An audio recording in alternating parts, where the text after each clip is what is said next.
네, 지난주에 변동성을 보면 국내외 참 어지러웠는데 AI 과열에 대한 우려감 이후에 주말에 반전 저희 분석을 잘 해봐야겠습니다. 이학용 위원님 만나봅니다. 안녕하십니까? 네, 안녕하세요.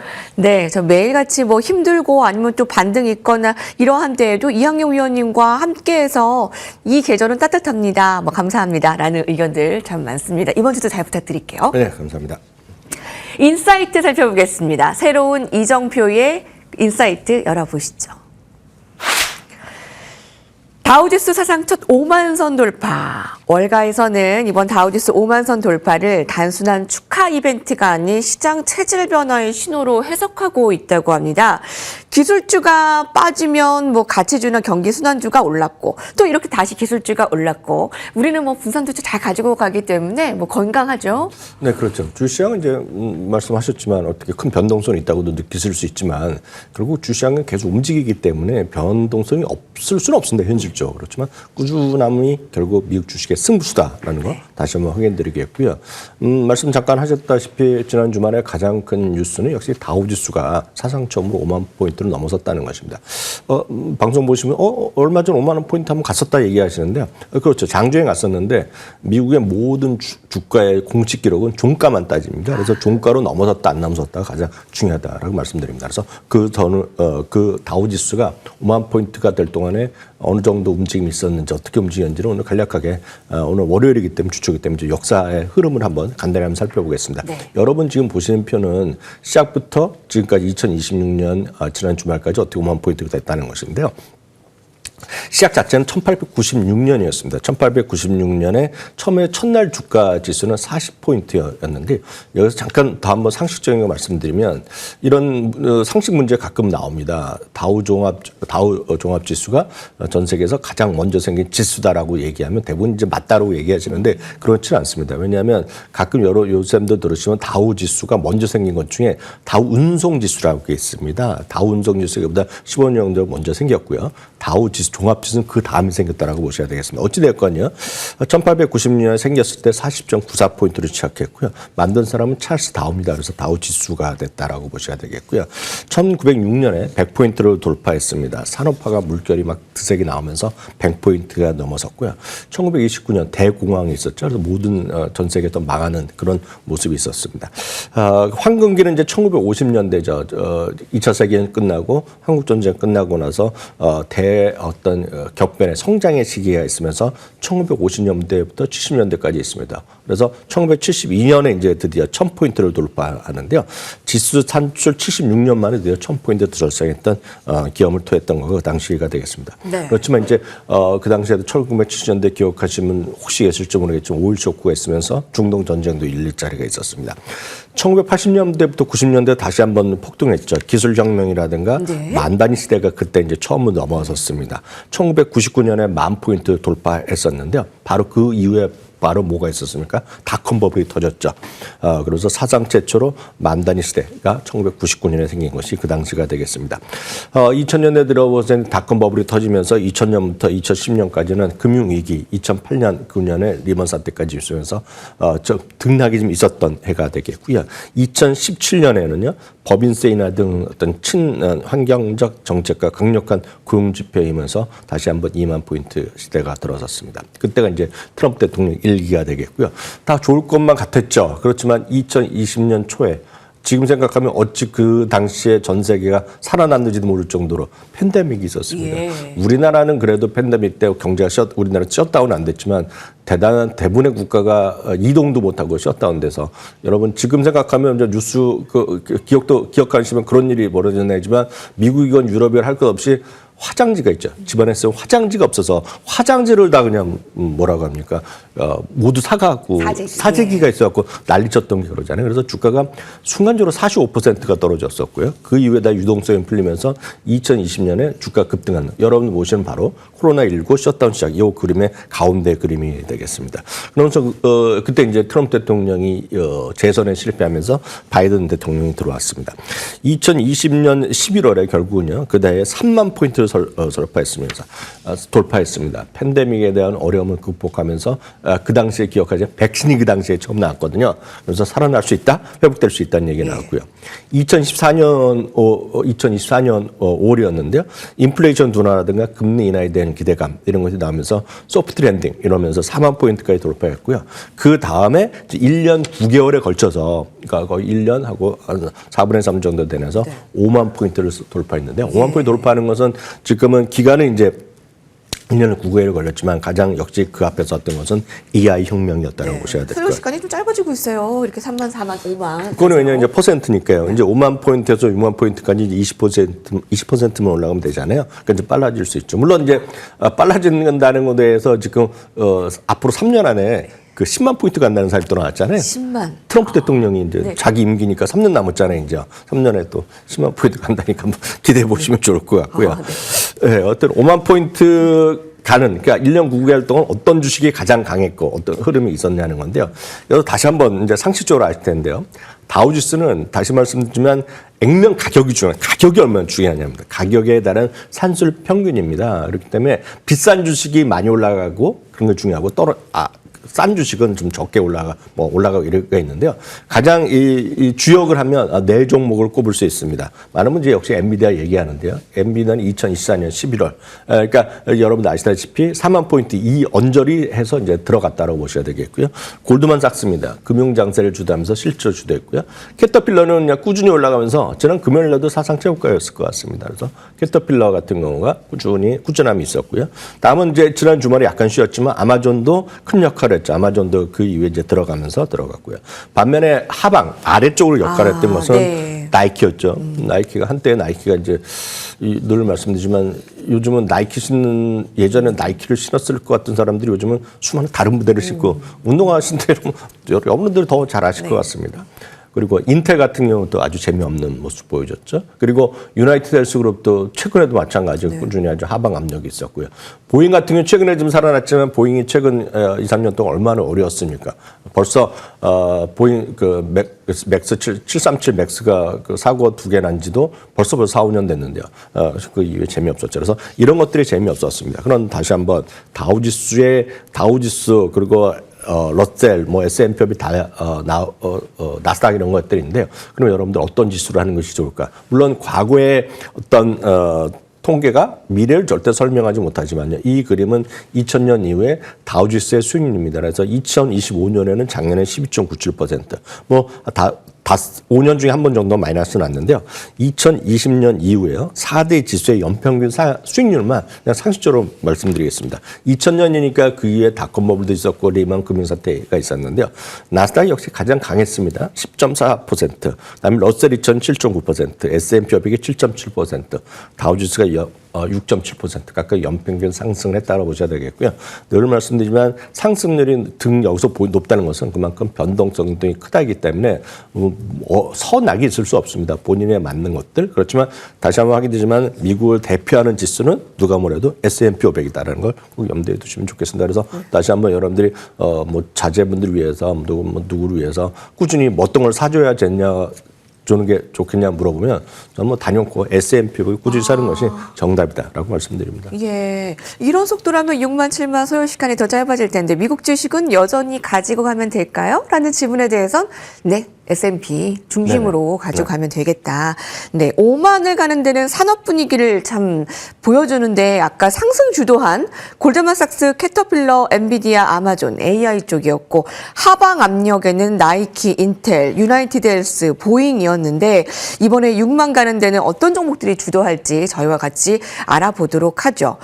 자, 지난주에는요, 빅테크들이 AI 투자 발표 줄줄이 하고 있습니다. 아마존도 또 투자 계획 을 밝혔는데 헤드라인으로 함께 보시죠.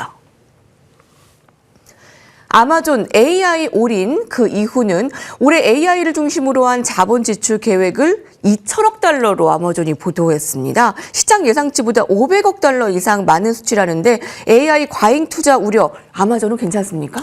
그렇죠. 어찌되었건 그 아마존도 워낙 당초 전망 자체는 한 1,400억 정도였거든요. 그러니까 올 한 해 그 자본적 지출을 600억 달러 정도 더 많게. 그렇죠. 그러니까 이번에 2천억 달러 하니까 이것도 깜짝 놀랄만한 2천억 달러. 그래서 전체적으로 결론을 미리 보면 아마존은 주가도 좀 물론 장중에 더 떨어졌지만 주가도 지난 주말에 5% 정도 떨어졌고요. 목표 주가도 줄줄이 하향됐는데요. 가장 큰 건 역시 돈을 너무 많이 투자하는 거 아니야라는 것들에 대한 우려가 있는 점. 마치 그 전날도 있었지 않습니까? 알파벳이 있었는데 알파벳도 거의 50% 늘려놨는데 알파벳은 결국 마이너스 10% 장중에 갔다가 마이너스 보합으로 끝났는데요. 일단 아마존은 좀 더 떨어지는 모습이었습니다. 결국 한마디로 지출 규모에 대한 쇼크가 있었고요. 기본적으로 이것은 이 자금 어디로 들어가냐? 데이터 센터 확충이라든가 자체적인 AI 칩 개발 뭐 이런 것들에 대한 투자가 많이 들어가는 거죠. 가장 중요한 것은 이렇게 돈이 많이 투자되니까 결국은 버는 것은 일정 물론 버는 것도 더 매출도 이렇게 하다 보니까 그보다 더 많이 하다 보니까 순현금 흐름이죠. 매출에서 벌어들이고 투자가 다 빼고 하고 세금 내고 다 내다 보니까 일부에서 번스타인 같은 경우에서는 워낙 좀 보수로 보는 곳이지만 순현금 흐름, 잉여 현금이라고 하는데요. 마이너스로 돌아올 수 있다고 경고했거든요. 그러니까 전체적으로 투자가 너무 많은 것에 대해서 걱정하는 목소리도 분명히 있다라고 보셔야 되겠습니다. 다만 이제 4분기 성적표에 대해서 약간 엇갈리는 모습을 보여주고 있습니다. 매출은 좋았고 이익은 이거 마찬가지죠. 결국 투자를 더 많이 하니까 그만큼 내 손에 들어오는 현금이 줄어드는 것이라고 보셔야 되겠습니다. 반면에 광고 분야는 알파벳도 마찬가지, 어디나 메타도 마찬가지, 아마존도 광고 수입은 엄청나게 늘어나고 있고 여기는 역시 AI에 대한 비용 이런 것들이 전반적으로 AI에 대한 효과가 좀 커지고 있다라고 보셔야 되겠습니다. 특히 이제 중요한 것은 클라우드 사업 분야가 되겠는데요. 이번에 이제 3개 클라우드 대형 업체들이 있었지 않습니까? 마이크로소프트 그리고 알파벳 그리고 아마존이 되겠는데요. 마이크로소프트는 40%에서 지난 분기 이번에 39% 약간 줄어들었습니다. 그래서 이제 마이크로소프트가 더 떨어진 거 되겠고요. 알파벳 같은 것은 엄청 올랐죠. 왜냐하면 34%를 예상했었는데 48%면서 초깜짝 실적이 나왔는데요. 이번엔 마찬가지입니다. AWS 이쪽도 실제로 보면 그 23%가 늘어나서 13분기 만에 최고의 실적을 냈습니다. 그래서 그렇기 때문에 클라우드에 대한 성장이 계속 가속화되고 있고 강력한 수요. 여기도 똑같습니다. 알파벳이랑 똑같이 수준 이렇게 많이 받아놨는데 투자가 부족해서 우리가 공급을 제대로 못 해주고 있다라는 아쉬움. 그렇기 때문에 계속해서 투자를 많이 한다는 얘기하고 있습니다. 결론적으로 보면 AWS가 계속 좋아지고 있기 때문에 투자를 계속해야 되는 건 맞는데 문제는 그 규모가 너무나 커 있기 때문에 그에 대한 걱정이라고 하는 거죠. 그럼 월가 애널리스트의 입장은 어떻게 되겠느냐? 의견이 바꿀 이유는 없습니다. 웬만해서는 계속해서 좋은 거죠. 다만 문제는 비용이 너무나 그렇다 보니까 아주 쉽게 말씀드리면 2026년에 대한 이익 전망을 좀 하향할 수밖에 없습니다. 왜냐하면 매출 업무는 늘어나더라도 이 들어가는 투자 비용이 워낙 기하급수로 늘어보니까 이익이 좀 줄어드는 구조죠. 그러다 보니 전체적으로 보면 투자기는 대부분 유지하고 있고 물론 내린 것도 하나 있는데요. 목표 주가를 전체적으로 조금씩 내릴 수밖에 없다라는 아쉬움이 있었습니다. 그래서 눈높이는 낮췄지만 믿음은 여전하다라고 보셔야 되겠습니다. 모건 스탠리, 골드만삭스, 시티그룹도 모두 비중 확대, 매수 수익 여전히 유지하고 있고 여전히 긍정적이고 여전히 성장성이 있다고 얘기하고 있지만 목표 주가 좀 내려가는 모습. 여기 한 군데는 D.A. 데이비스는 매수해서 중립으로 내리기도 했다라는 거 정도 참고하시면 좋겠습니다. 결론적으로 보면 아마존과 알파벳의 차이는 알파벳은 그렇게 투자함에도 불구하고 매출가익에 대한 증가세를 계속 얘기해 줬거든요.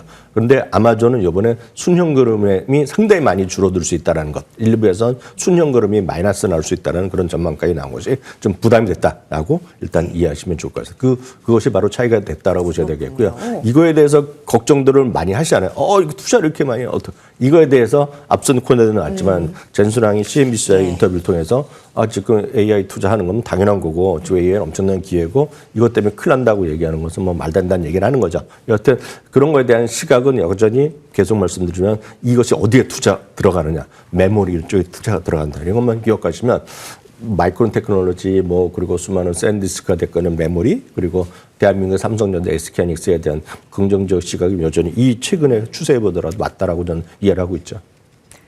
주말 사이에 젠슨항 CEO가 이 과열이 아닌 그 필수 인프라다. CEO AI 투자 과도하지 않다. 7, 8년 지속될 것이다. AI 투자 아주 괜찮다. 거품론에 일침을 가 있는데 그래서 엔비디아의 주가가 8% 가까이 급등을 하고 네. AMD가 8% 급등, 브로드컴이 7% 급등을 했습니다. 근데 반면에 방금 얘기한 우리 아마존은 5% 빠지고 알파벳이 2%, 메타가 1% 빠졌기 때문에 이런 기술주의 엇갈린 주가 흐름에 대해서는 어떻게 볼 수 있을까요?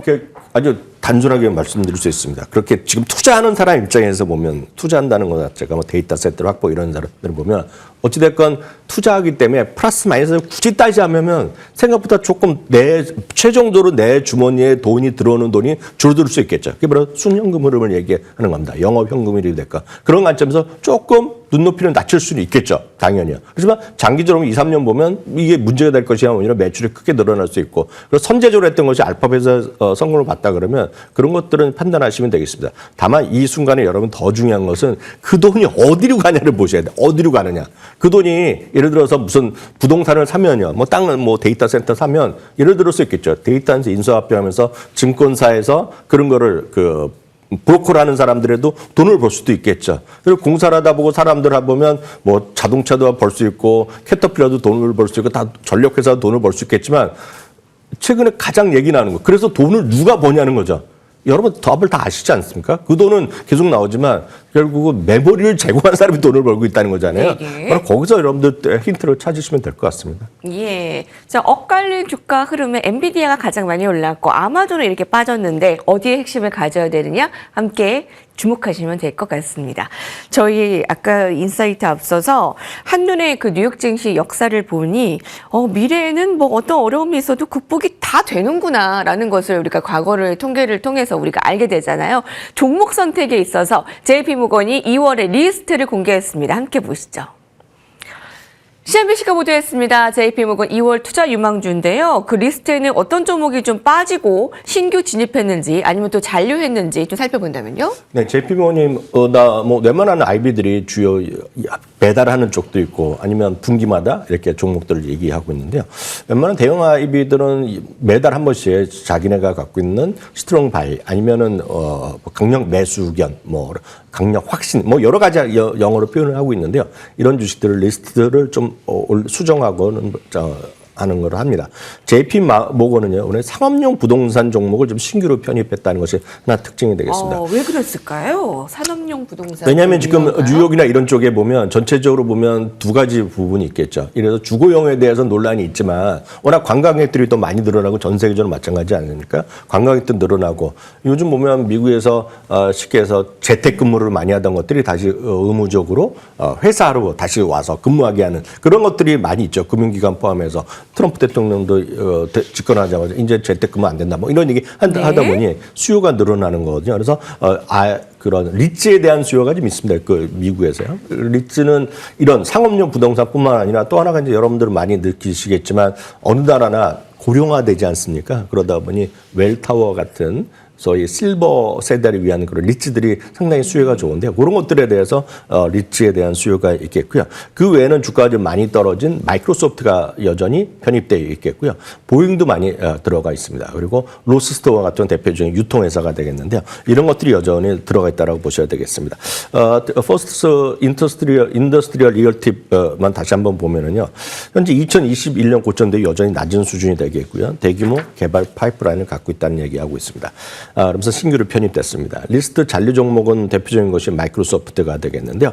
목표 주가는 이번에 실적 발표는 조금씩 낮아진 곳이 꽤 많이 있습니다만 똑같은 논리는 워낙 많이 떨어졌고 마이크로소프트의 저력이 있다라는 얘기를 하는 거죠. 마이크로소프트 없는 세상 아마 이 방송 보신 분들 아무도 인정하지 못하실 것 같습니다.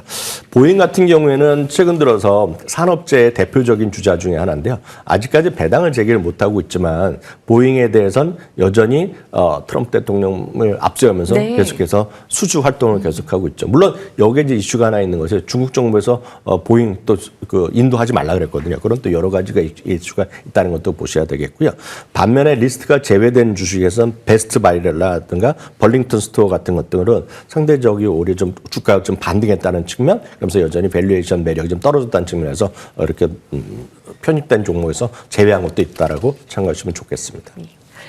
이번 주에 그 CPI 발표와 또 고용지표 있습니다. 우리 뭐 전략 세울 때 고려해야 될 부분이 될까요? 어떻게 가장 볼까요? 중요한 것은 역시 고용지표가 되죠. 고용지표가 이제 지난주에 워낙 있어야 되는데 셧다운 때문에 이제 일주일 정도 지연됐는데, 왜냐하면 고용지표의 상황에 따라서 추가적인 금리 인하라든가 이런 것에 대한 상당히 우리가 해석을 할 수 있다는 측면에서 보면 좋겠고요.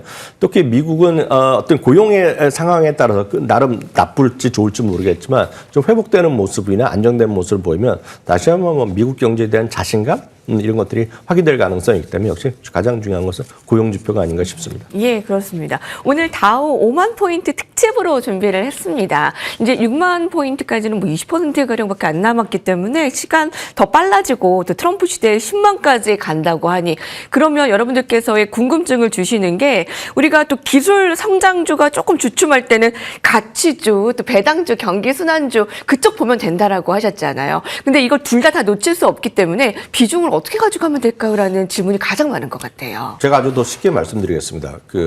이럴 때는 약간 좀 과장해서 말씀드리는데요. 여러분들 아마 연배가 좀 젊으시고 내가 좀 경제 활동을 열심히 하고 있다. 그러니까 개인적으로 현금 창출이 계속 되는 이제 가정 경제 생활을 하고 있다 그러면 성장주를 높이는 게 맞죠. 성장주. 연령별로. 왜냐하면 주가 좀 떨어지더라도 나는 계속 수익 활동을 하고 있기 때문에 버텨나갈 수 있습니다. 그렇지만 연세가 좀 많이 들어갈수록, 예를 들어 은퇴를 앞두고 있거나 은퇴를 하셨다 그러면 새로운 현금으로, 물론 방송 보신 분 중에서는 나는 월세가 몇백만 원씩 들어오면 아무 걱정 없겠죠. 그렇지 않은 분이라면 기본적으로 배당이라든가 이런 걸 통해서 주가 좀 안정적인 흐름, 현금도 창출하면서도 주가의 흐름에서 약간 좀 자유로워야 되거든요. 예. 그러니까 그런 분들은 성장성보다는 변동성을 줄이는 데 좀 한다 그러면 성장주보다 배당주나 안정적인 주식, 변동성 찾아보시면 저변동성 주식을 모아놓은 묶음들이 있거든요. 저변동성에도 주가 떨어지는 게 아니거든요. 지수만큼 못 올라가죠, 당연히. 그렇지만 저변동성 주식 이런 쪽에 대한 스타들이 해보시고 그런 쪽의 비중을 늘려나가시는 게 좋다, 이렇게 말씀드려요. 다만 아주 젊으신 분 중에서도 나는 변동성 싫어하시는 분 있잖아요. 그런 분들은 가치주의 것도 많이 하셔야죠. 분산 투자가 생명줄이다라고 해서 저희와 함께 하시는 분들 분산 투자 잘 하고 계실 텐데요.